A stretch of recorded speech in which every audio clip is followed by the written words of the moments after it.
Once the archer has come to the full draw position, they begin the transition to the final part of the shot. This is the expansion, the release, and then the follow through. I like to say that the execution is the difference between the best and all the rest.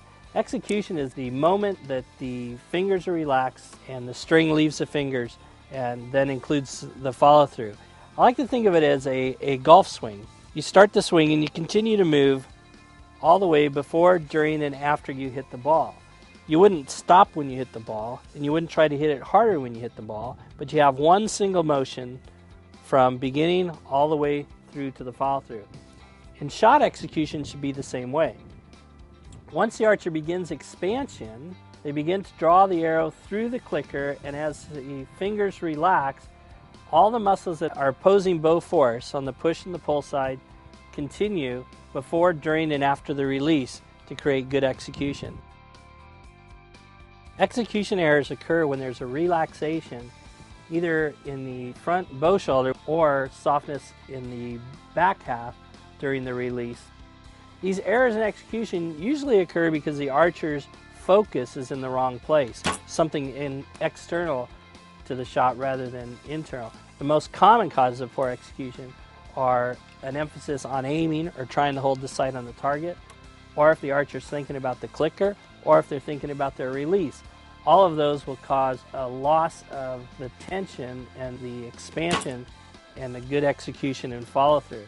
So it's really important that in this stage that the archer is really focused on the expansion and the execution, because the execution is the most important part of the shot. It's really important that the archer understands expansion and where the expansion comes from. This is the last 2 millimeters through the clicker before the release. As they're drawing the bow, that same drawing motion that brings the scapula around to the back here, they need to remember that feeling and continue that feeling as they then release and shoot the shot.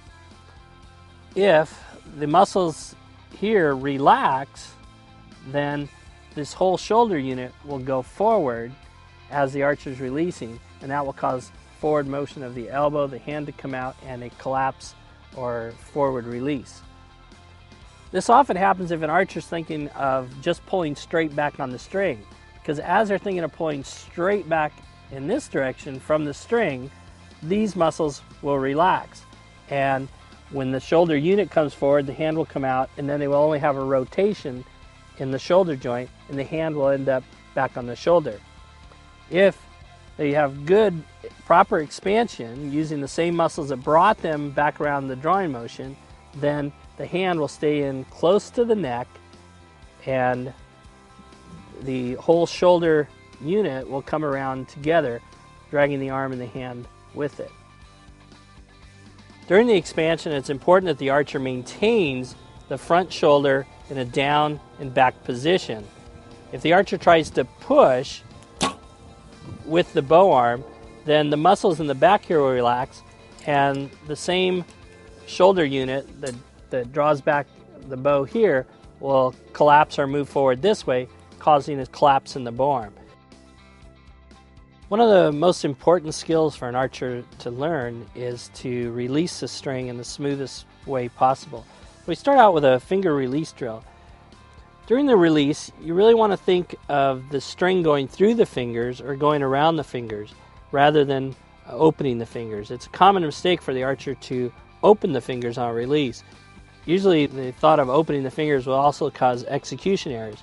So on the finger release drill, you do is have the archer draw back, keeping their fingers curled here, and then on 1, 2, 3 release, and they release, and then look down at their fingers and make sure that their fingers are still curled and relaxed so that the fingers never open or flare. 1, 2, 3 release. The other release drill that we do is called the release motion drill.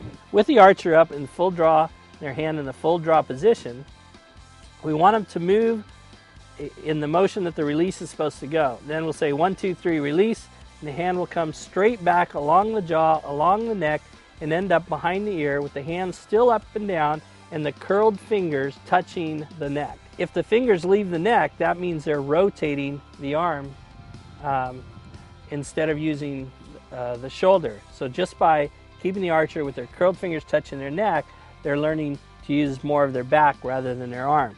So really on the release, they should be moving in this direction rather than trying to move in this direction. If they're thinking about going this way, they're going to get rotation in the arm. If they think about going this way, they're going to keep their fingers close to their neck, and they're going to be using more of their back.